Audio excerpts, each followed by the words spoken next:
Okay, we're going to get started here. Good afternoon, everyone. Thank you for attending the Natural Features Protection, or NFP, as you're going to hear us call it today, Phase 2 community meeting. What you can expect today will be a presentation by staff to help explain how NFP works, because it's a existing program that's been implemented the last couple of years. So we'll talk about how it's been working. And then we're at the end going to open it up for some questions, so we can have some question and answer time here once you've listened to the presentation. We're really hoping today that we're going to be able to focus on and get your questions, really probably focusing on some of those general questions that might apply broadly to all of the properties in our overlay district or the participants today. And if you end up having a question that's pretty specific about your parcel, we can always decide to set up a separate call and kind of get into those finer details. So feel free to send along those questions, and we'll try to get to everyone's questions today. So to begin with, I'd like to talk a little bit about how the meeting will function and how the virtual meeting will go. There are actually a couple of different ways that you can submit your questions. At the bottom of your screen, you're going to see a couple of buttons. You can type your questions directly into the question and answer box, or the chat box. You can do that during the presentation or after the presentation, and we'll be collecting and saving up these questions and ask them at the end of the presentation. If you feel like you'd rather just shoot us an email, you can do that too. And the email that you'd send that to is hello@kalamazoocity.org. So that's hello, HELLO, at kalamazoocity.org. And then once the presentation is done, we're also going to let participants ask their own questions if they feel like they want to do that. What will happen is, again, at the bottom of your screen, you should see a raise hand button. If you click that button, we'll begin calling on our participants. So if you hang tight, we will call on you. The host will unmute you, and then you're going to be able to ask your question. If you're participating on the phone, to raise your hand, what you're going to do is hit *9. So to kick us off here, I'd like to do some quick introductions for who we have here on the call today. We have Nolan Bergstrom here with us. He works in community planning and economic development, and he's been a really integral part in the NFP mapping analysis that he's going to share more about later this afternoon. We also have Christina Anderson, our city planner. She's going to be assisting us with question and answer. And we have a couple of additional city staff. Thank you, Amanda and Tuan, who are going to be helping in the background, helping to coordinate and get all of our questions together and helping us run this virtual meeting. Okay, so I'm going to jump in here, and Nolan and I are going to be doing our presentation. So let me take a minute to share my screen.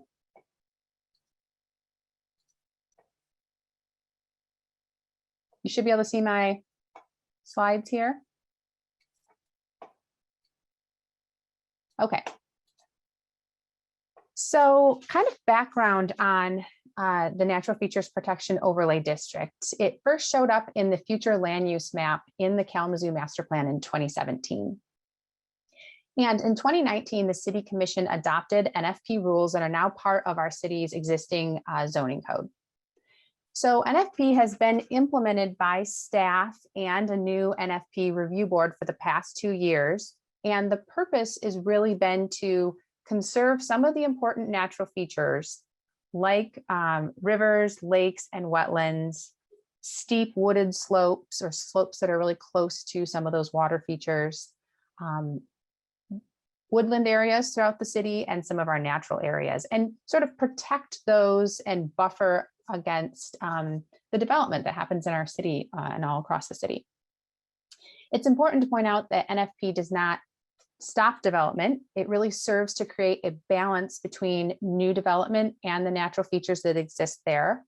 And it's really resulted in the last 2 years more thoughtful and intentional design that really either incorporates or sets back from some of those natural features when they're present on the site. It's part of what NFP does. It asks a developer who's coming forward to identify and show where some of those natural features are.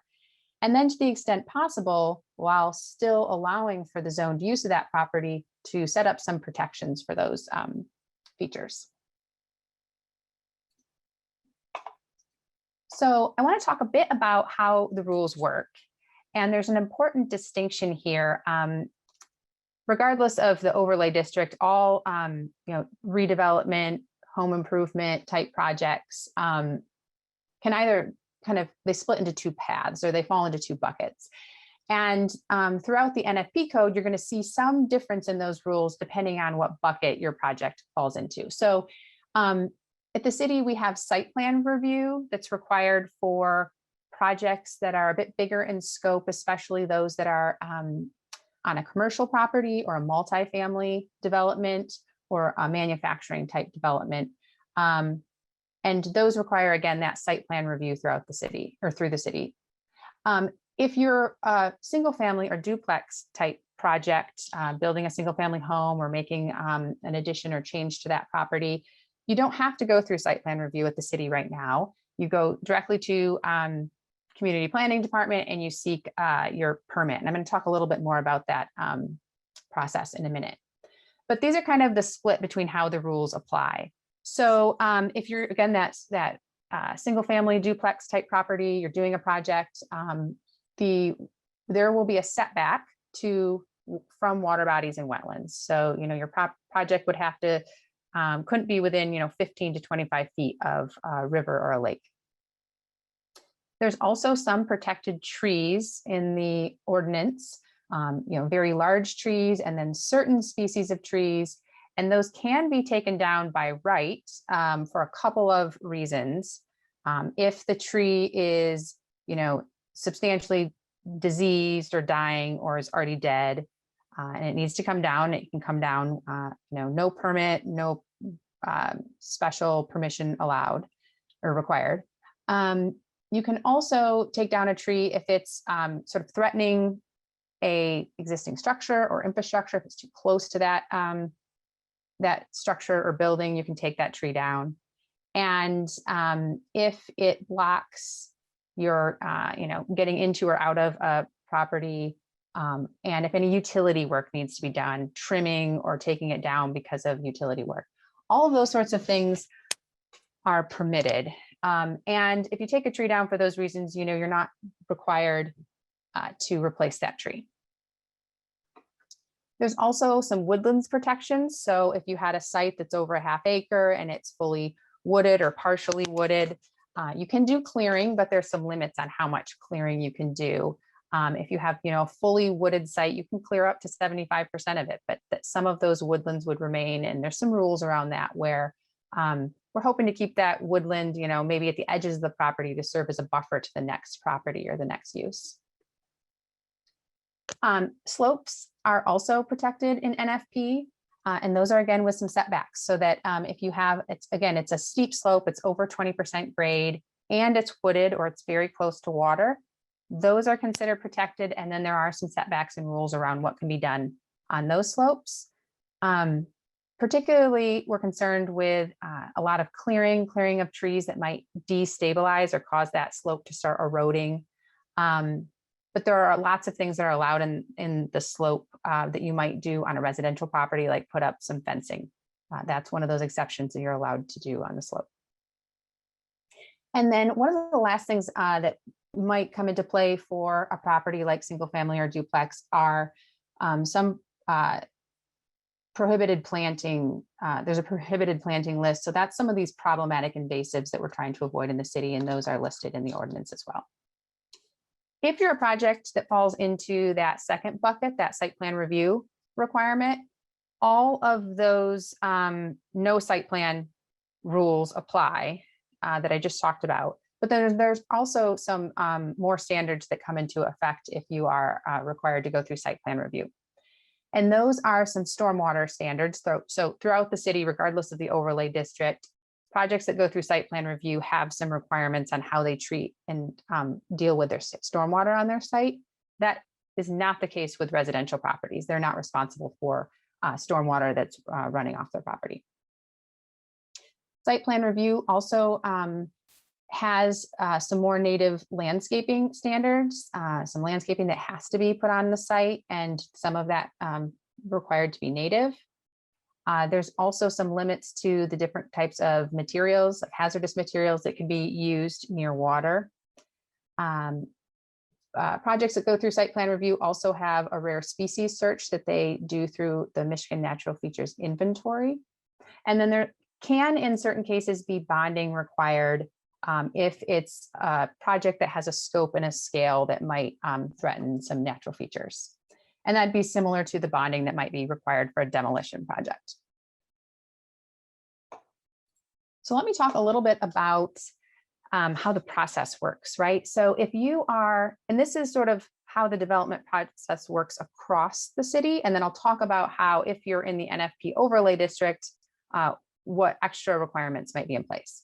If you are a single family or duplex property, which are, the majority of the parcels throughout the city and is reflected in our NFP overlay district as well, you kind of might be doing two different activities in your property. First, you might be planning an actual project, something like, building a new garage, putting an addition on your home, something that already requires a permit. And you go, if you're in the NFP overlay district, you go straight to the city for your permit. You work with staff. You don't have to go to the NFP review board. Sometimes in this process, you might be working with staff and find that you need to request a variance. And if it's an NFP variance, you would go to the NFP review board in that situation only. I wanted to also talk a little bit about other types of activities that might happen on properties. So if we're thinking about just our regular property maintenance, taking down a tree, maintaining our landscaping and gardening, and if you're clearing land, but it's less than a ½ acre, these things right now do not require, for the most part, don't require a permit. This might even be certain types of fencing that match our zoning code. Those sorts of things don't require a permit. And so there's not an extra or a new permit process required for NFP. If you're one of those properties that requires site plan review, and this again are commercial properties or projects, multifamily developments, manufacturing, and there's a couple of other instances at the city where you might have to go to site plan review, such as a change of use. So if a property were used as office and it were being changed into a restaurant, that's something that would have to come through site plan review. And if you're doing any substantial land clearing that, something over a ½ acre, that's something that oftentimes has to come to the city for review and some permitting. So again, it's true throughout the whole city that these types of projects come into the city for site plan review. It's a two-part application, and it's administrative. It's a team of city staff that review those building plans and site plans and give approval. If you're in the NFP overlay district, as part of this two-step process, you also take a trip to the NFP review board. And what happens there is that 7-member board, who has a lot of natural features expertise and development expertise, they also will review just the sheets in your plan that have to do with the natural features, whether it's a steep slope that's on the property or if there's a water body. They'll take a look at those and kind of just approve that little part of the plan, and it kind of feeds into our regular site plan review process. There's always that chance that what someone wants to do requires a variance, and there is a specific variance process spelled out in the NFP ordinance to give that relief when necessary, so that that property can be used for what it's zoned for. And in that case, the property does have to go again to the NFP review board to check out and give a recommendation on the variance. And then ultimately it's the Zoning Board of Appeals that grants that variance, just like our regular process. I wanted to talk a little bit about a question we often get, which is, how will NFP affect my property? And I think there's a couple of interesting points here that we want to make. And one is to kind of explain what is an overlay district. You can kind of see from the figure here, right? You'll have your parcel with its boundaries, and every parcel in the city has regular, zoning. It's part of a different district. So that zoning still applies, and there's certain development rules that go along with that zoning. So whether that's a residential type zoning or commercial, that zoning exists on every parcel. What the overlay district does is, it's just how it sounds. It's another district that lays over top of your regular zoning, and it's additive. So it's additional standards that have to be followed, having to do with some of those natural features, if they're present on the site, that a project will design around or with their regular site design. And then another question we get a lot is about property values and taxes. And so staff spent some time working with our assessor's office to understand a bit more about how assessing works throughout the city. And then we wanted to talk a bit specifically about what the assessor's office thought the NFP overlay district might entail for properties in that map.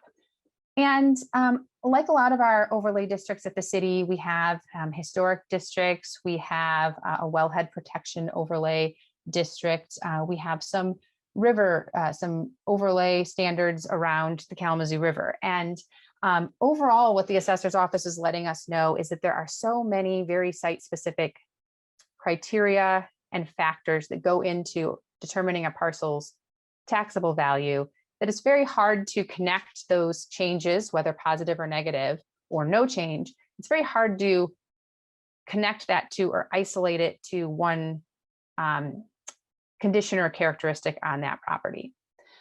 We also heard from the assessor that properties that already have very steep slopes or wetlands, regardless of the overlay district, those types of conditions on a property might already have influenced its value. The assessor's office might go to a property and say, half of this property is wetlands, and so it's not going to be buildable on that half, or it's not going to be used to its maximum extent. And therefore, that's already reflected in that property's valuation. I also wanted to point out, as far as real property taxes, there isn't any sort of direct change that a property owner is going to see in taxes because of NFP. Again, there is that value portion, which is really hard to kind of say if it will or won't have an impact on the value of the property, but the taxes, the millages, all stay the same. There's not a tax reduction, and I don't think we're going to see any immediate or direct tax increase as well because of NFP. There are studies that certainly say there are some some inherent value of natural features, of street trees, of things like that, that might just make a property more desirable and could maybe increase property value or sales price, because people tend to like to live where there's tree cover and green space. And certainly we know that waterfront property sees this. There's a bump in valuation because a property is located on water. So I've explained a little bit about kind of what the NFP program is all about. And now we're coming to you and saying, hey, we've got a phase 2 of NFP. And phase 2 really involves two things. It involves expanding our map and a few amendments or changes to the rules. And what we found when the map was first created, and even back in the phase of the master plan, was that the map seemed like it really missed some big and main natural features, especially around surface waters and some of our slopes throughout the city. And so to address this, Nolan's going to talk a bit about the mapping analysis that we did to try to make a district that really is inclusive and covers all of our sort of natural features that really stand out in the city. And then we had a couple of rule changes that the Natural Features Protection Board has recommended. After having implemented this for 2 years, they found that there were certain rules that needed some clarification, that some small changes might really help us implement this and make it much clearer to projects that are coming forward. I would say that the main thing that is changing, though, is that the tree standard is changing quite a bit, and especially the tree standard as it relates to those single family and duplex houses. The board certainly heard from the public throughout this whole process of the last 6 to 12 months that the tree standard maybe felt like it was going to be the hardest for folks to interpret and apply to their property, especially having to replant trees on a small residential property if you are expanding a home. And so in that case, the tree standard is changing a little bit more, where there's not a replacement requirement for any trees that come down on those single family and duplex type properties. So Nolan, I'm going to click to your slides, and if you want to let me know when to advance those, I can go ahead and do that. Yeah, that sounds great. Yeah, okay.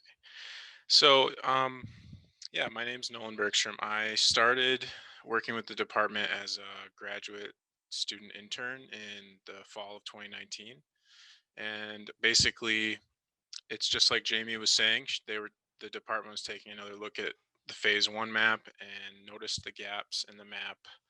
And so my job was to kind of explore that and see if there was data available internally with the city and externally to help make it more robust.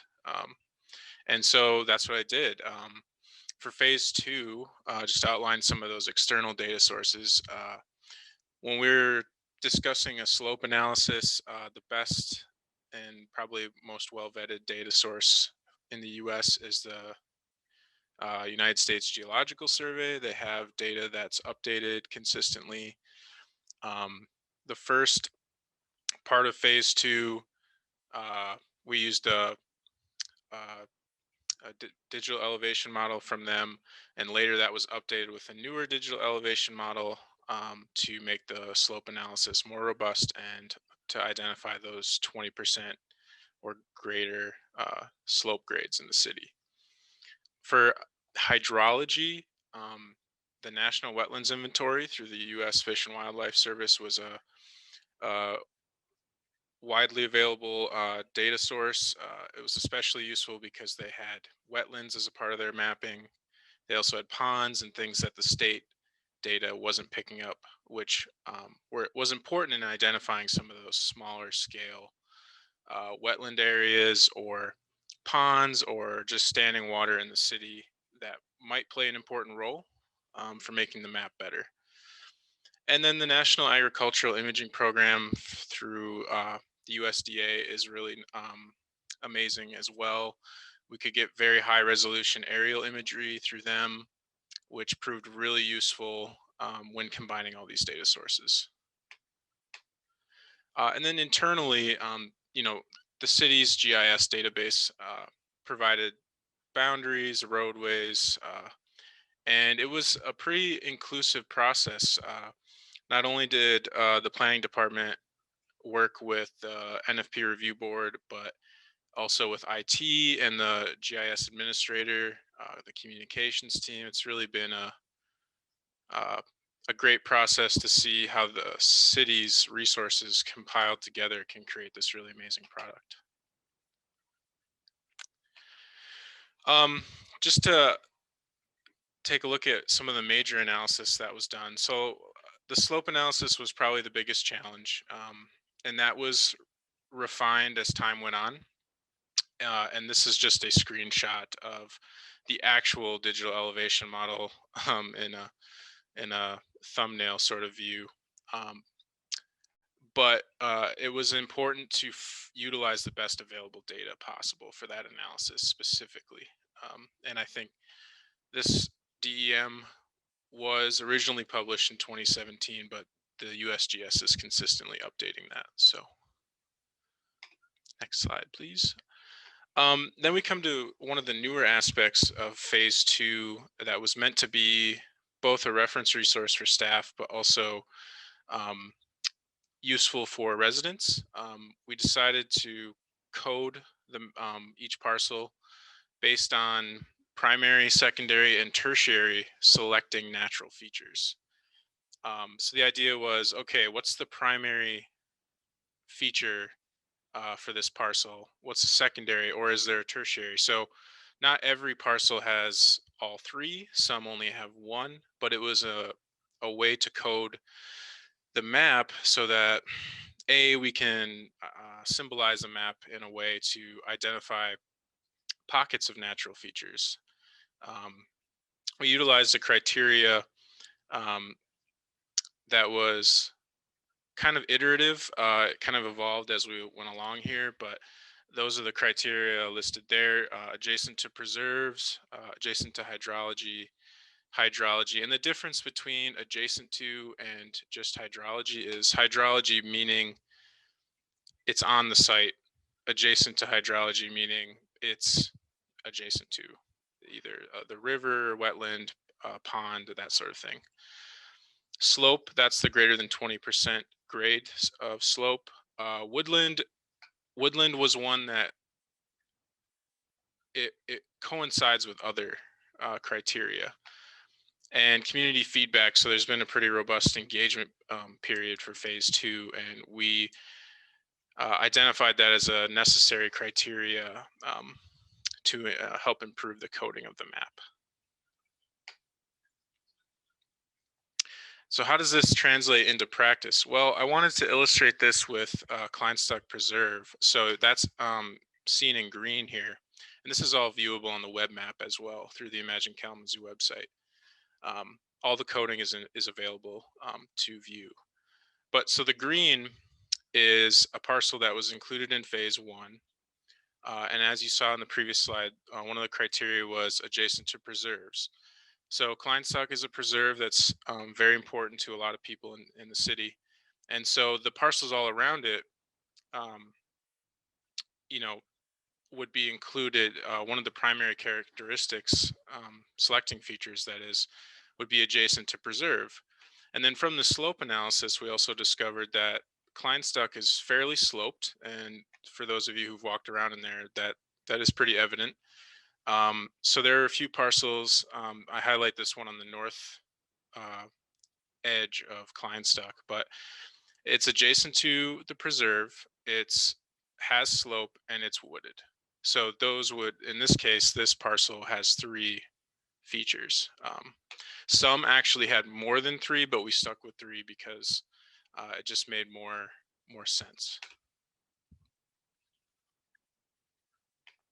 You can go to the next slide. Just to briefly outline this whole process, as Jamie mentioned, it's been 2+ years with lots of vetting by the NFP review board, by Jamie, by myself, lots of public engagement. So I really started helping in fall of 2019. And then I conducted analyses from fall 2019 and for almost a year. And then when phase 2 went to the Planning Commission for vote and had to be relooked at, that's really presented an opportunity to make this even more robust. And the idea is that this is definitely, the overlay district is definitely in a better place than it was when it was first adopted. Jamie, is that all my slides, or? I think so. Yeah, I think so. Thank you so much for that, Nolan. And if we get some questions, if anyone has questions, feel free to type those in, email them, raise your hand when we're all finished. And if they're map questions, Nolan will be happy to answer those. We're going to end. This is essentially kind of the end of the presentation, but what we really wanted to do is pass along information, additional resources, things that you could take a closer look at, and also how to get in touch with staff. We also have some really important upcoming meetings that we wanted to advertise as well. And you can get all of this information on the project website, and that's imaginekalamazoo.com. You can navigate through the different menus, or if you want to type directly into your browser, it's imaginekalamazoo.com/projects/NFP2. On the website, you're going to see 2 different ways to view the map. And one of the ways, that interactive map is probably your best way to view it if you have that option. You can zoom in and out. You can search by address. You can get right to the street level. You can see your neighborhood, and it shows you both the green parcels, which are already in our current NFP overlay map, and then also the pink parcels, which are those that are proposed right now by the NFP review board and will likely be going to the Planning Commission at the beginning of July. There's also a third option that I didn't list here, but at the first floor of City Hall, back of the building, so south entrance, you can go and view a physical map that's been printed there. So it's a large format map. You can go there and check it out as well. The website also has the text amendments, both just a summary table. If you want to get a snapshot of it, there's also that full red line PDF on the website that you can check out the very specific recommended changes. Other information on the website, if you want to submit a comment or if you have a question, you can do it right in the text box there on the website. You're going to see all of the meeting details and more links if you go to that website, and then ways that you can reach out to staff directly. And I have those included on the slide down at the bottom as well. So those important upcoming meetings, we are going to do another community meeting, just like this one. It'll be a repeat. So if you're here today, you're welcome to attend, but it will be exactly the same. And that'll be next Wednesday night, the 23rd, starting at 7 p.m. And then the NFP review board on June 22nd. So that's next Tuesday, their regular afternoon meeting at 4 p.m. They're going to be taking public feedback. And hopefully then, approving and making a recommendation for staff to bring the map and text amendments forward to the Planning Commission. And then the Planning Commission is set to hold a public hearing on July 1st at 7 p.m. And so if you're, wanting to get comments in, if you want to get your questions answered, really, it'd be that Monday before the July 1st meeting, especially if you have questions about your property, that's really good timing. If you can get those questions into staff by June 28th, we'll have some time then to have conversations and some back and forth before that July 1st meeting. So with that, I'm going to stop share and we can start opening it up to any questions we might have. Sure, Jamie, we have a couple of questions.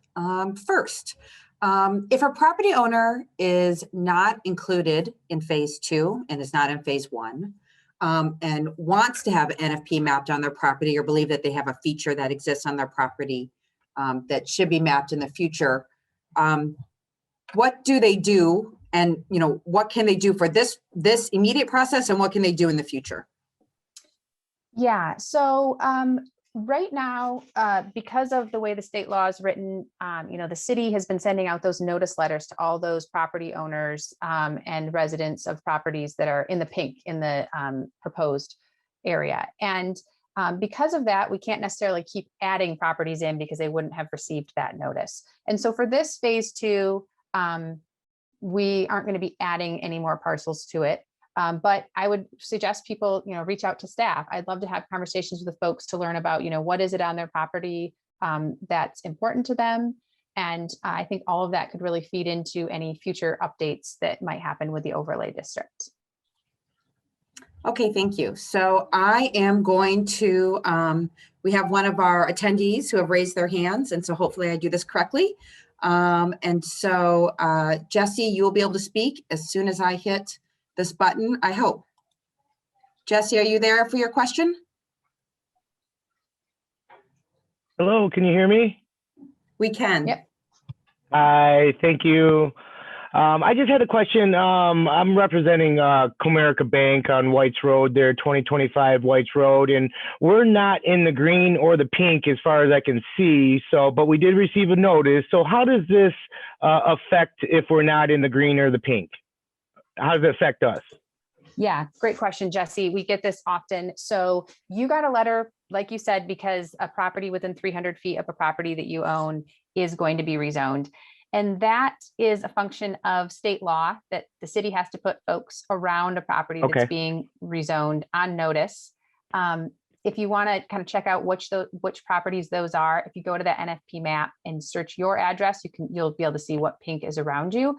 But that shouldn't have any. Yep. Yeah, it doesn't have any direct impact on your property. I think the law is a little bit more geared toward those immediate neighbors when a true development project's happening or someone's asking for or requesting a rezoning for that kind of project. And in this case, this is a more proactive, district-wide rezoning that the city is taking on.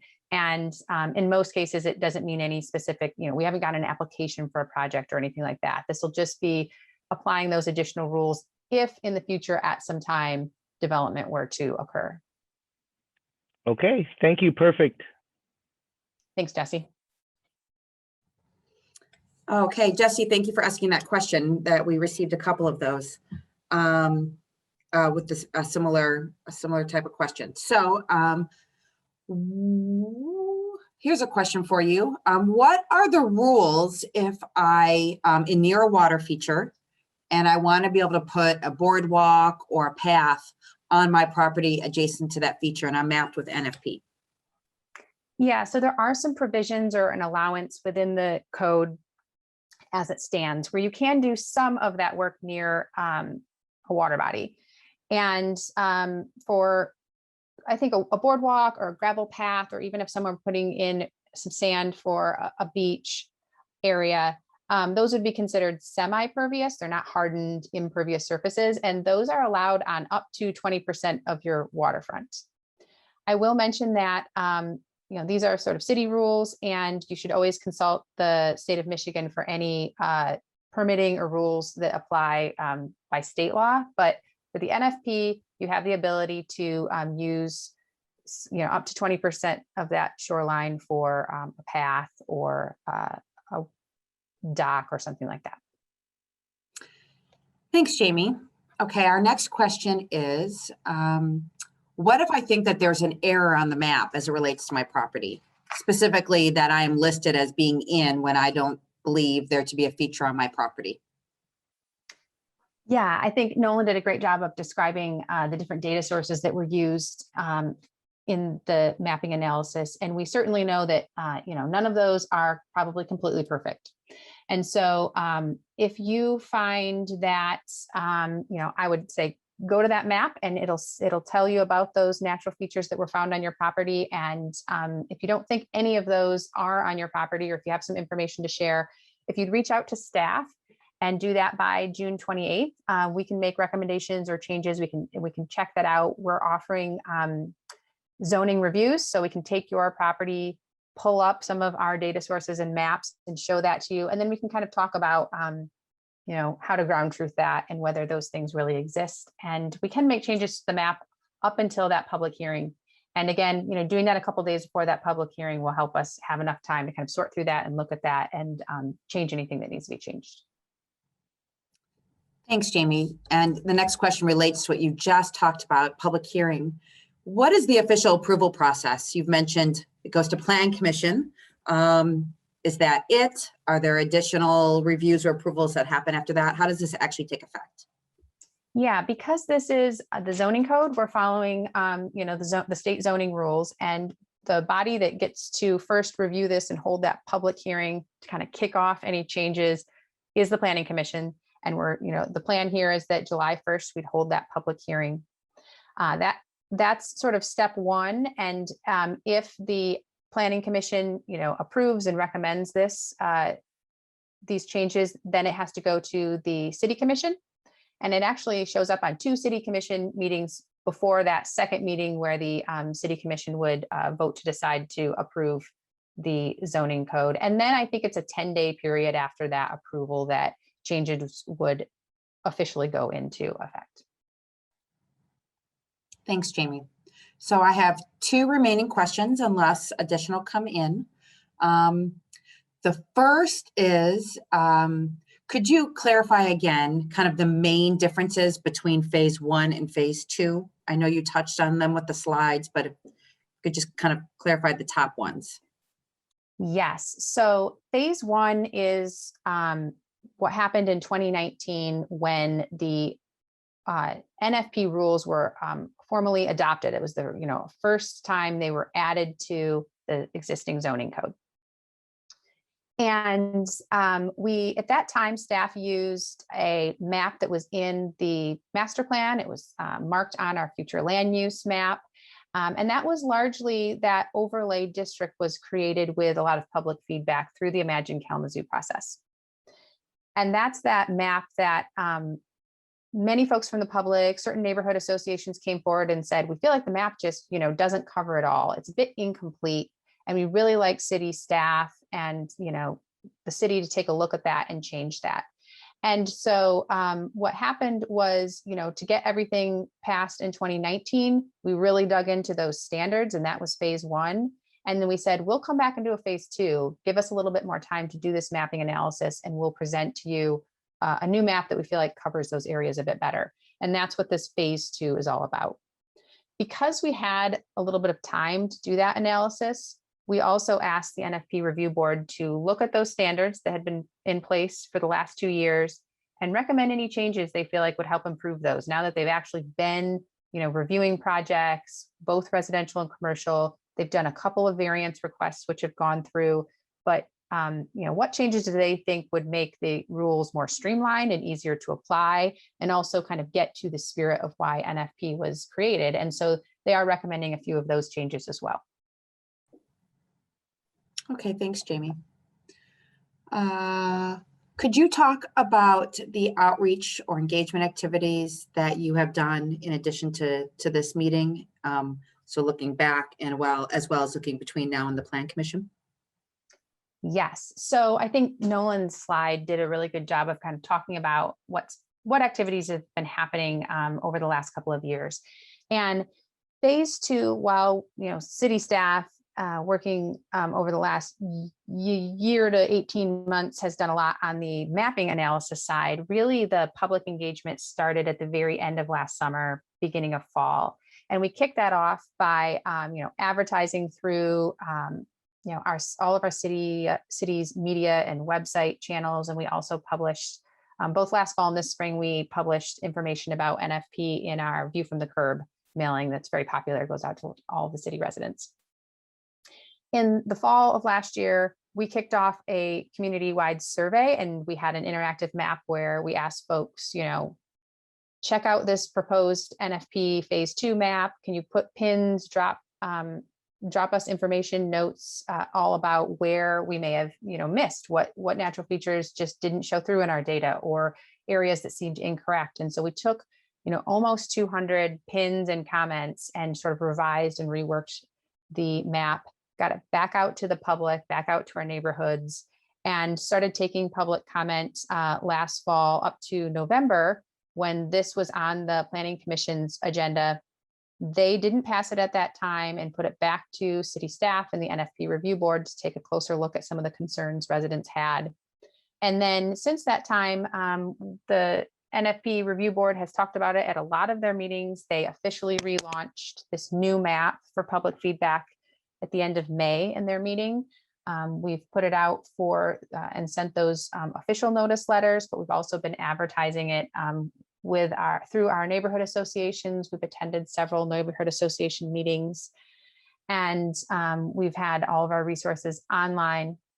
And we're taking those public comments through June 22nd in case there's a part of the standards, there's one rule, there's something specific that folks really want to bring to the NFP board's attention and maybe ask for a change or ask for some clarification. We're going to be taking those comments through June 22nd, and then we'll have a recommendation in front of the Planning Commission on June 1st or July 1st. Thanks, Jamie. Those are all of the questions that I have received at this point, either through the hand raise or through the email. I don't know if there's anything else that you want to say and see if anything else comes in, but if not, I don't have anything else right now. Okay, I'm going to share my screen for the last few minutes here so you can see the staff contact information again. And I'm going to let any staff, Nolan, if you have any last comments you want to add, you can feel free to do so.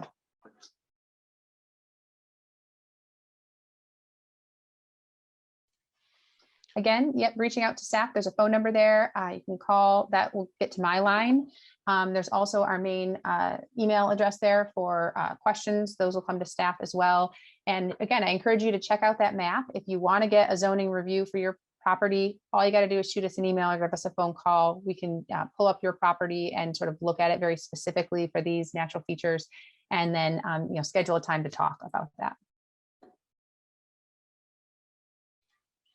Yeah, Jamie, I just wanted to add, I think it was on one of the slides, but regarding the engagement question, the hope too is that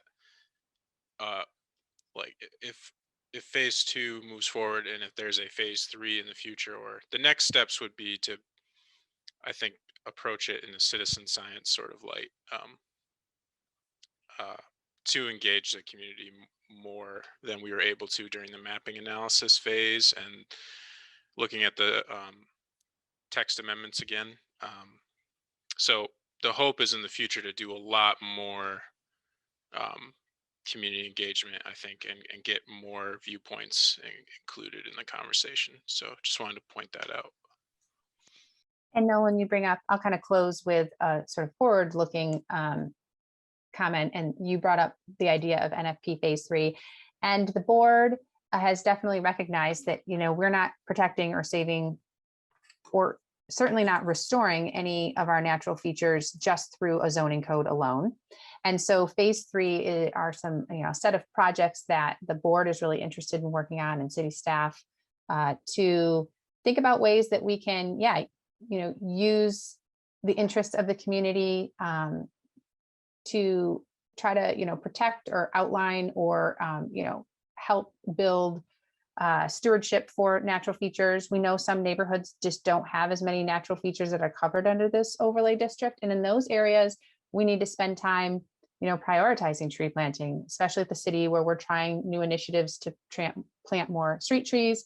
And those are the kind of things that could happen in Phase 3. That's more voluntary. It's not relying on a code. It's not relying on a project that has to change the property to put some of these rules into play, that people will be doing it and thinking about their neighborhood from that natural features perspective in a more broad sense.